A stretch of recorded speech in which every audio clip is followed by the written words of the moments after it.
Assalamualaikum warahmatullahi wabarakatuh. Halo anak-anak solih dan solihah. Berjumpa lagi di pelajaran pendidikan agama Islam bersama Ibu Guru Lilis. Sebelum belajar, yuk baca doanya terlebih dahulu. Bismillahirrahmanirrahim. Rabbi zidni ilman warzuqni fahman.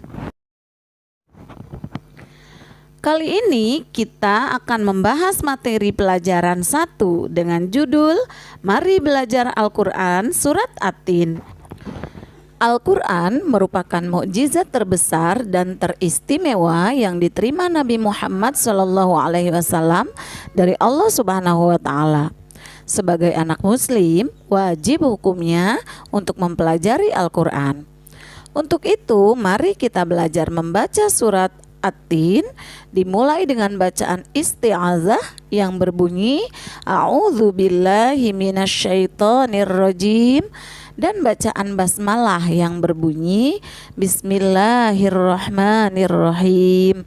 Kemudian cermati dengan baik Al-Quran surat At-Tin berikut ini. Bagi anak-anak yang sudah lancar membaca, langsung saja membaca dengan tartil ya. Tartil artinya membaca sesuai dengan kata, tanda, dan barisnya. Dibaca dengan tenang dan tidak tergesa-gesa.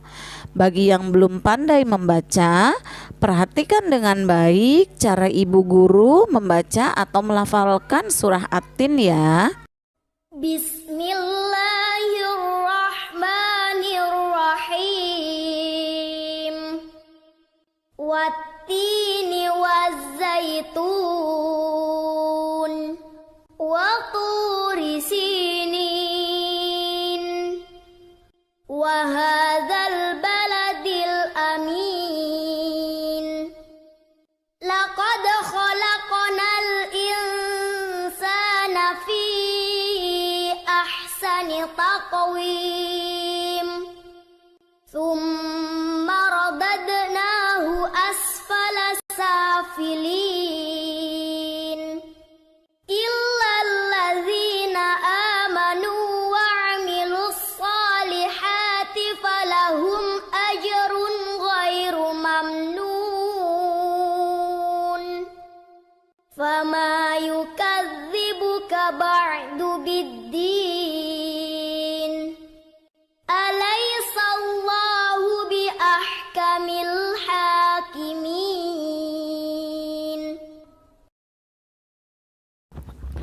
Anak-anak, ketika membaca Al-Quran, perhatikan tanda baca fathah, kasroh, dhammah, tanwin, tasydid, dan sukun.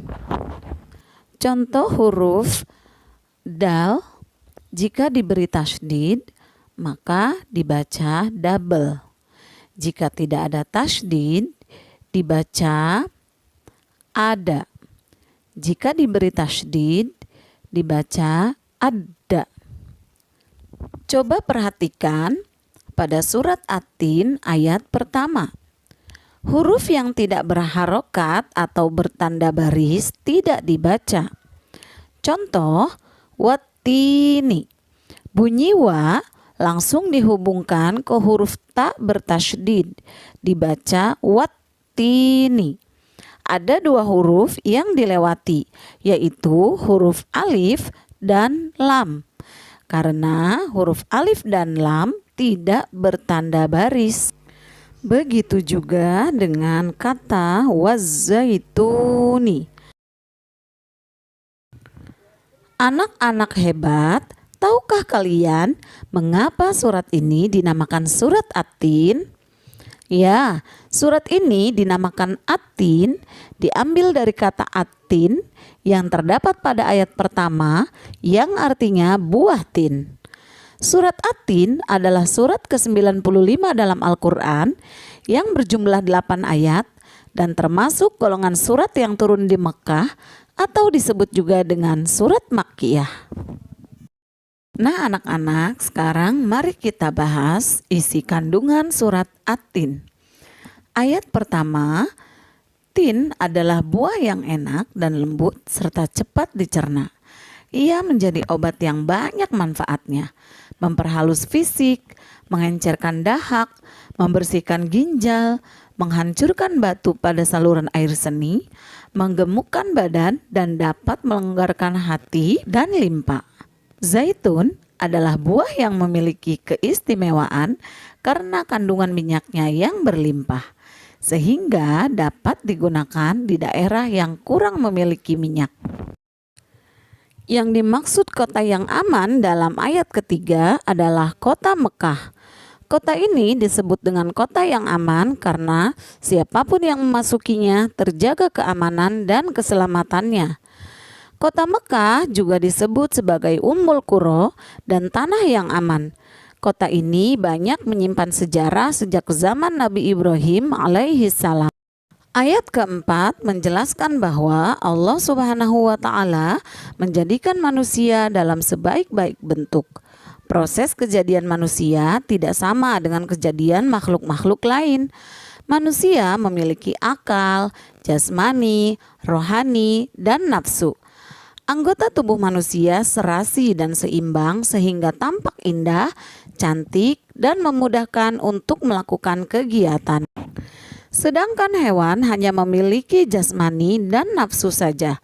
Manusia harus mampu menjaga keseimbangan yang dimilikinya agar supaya menjadi mulia. Apabila manusia mengutamakan nafsunya, maka ia turun derajatnya seperti hewan. Dalam ayat kelima, Allah Subhanahu wa Ta'ala mengingatkan manusia, sekalipun mereka sempurna, tetapi dapat turun derajatnya menjadi hina karena pengetahuan, sikap, dan perilakunya apabila telah keluar dari aturan yang telah ditetapkan oleh Allah Subhanahu wa Ta'ala melalui Rasul-Nya. Dalam ayat ke-6 dijelaskan bahwa orang-orang yang tidak pernah hina adalah mereka yang beriman dan melaksanakan amal soleh. Orang yang demikian itu akan selamat dari kehinaan dunia dan akhirat.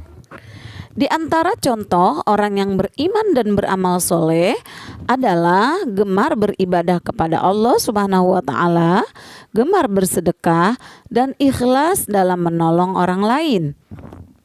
Dalam ayat ke-7, Allah menjelaskan bahwa pada hari kiamat nanti ada hari pembalasan terhadap perbuatan manusia yang baik dan buruk.